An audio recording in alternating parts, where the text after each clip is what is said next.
Early voting is underway right now, and in just 10 days, we're going to know who the next governor of Virginia is. But when you go to vote and you find yourself without your ID, don't panic. There's still a way to cast your ballot. Evan Kosloff with the Verified team checks in with the Virginia Department of Elections.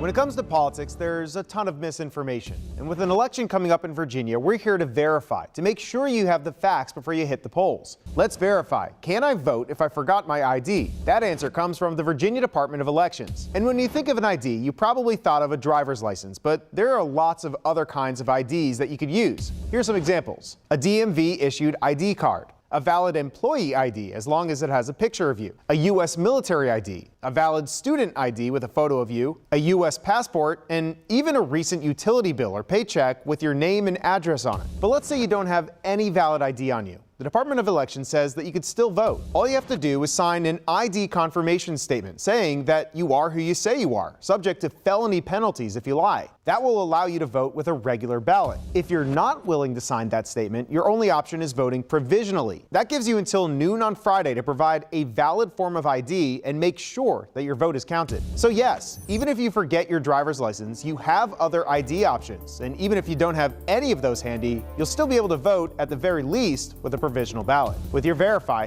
I'm Evan Kosloff. And if you see or hear something and you aren't sure if it's true, just email us at verify@13newsnow.com and we will work to get you answers.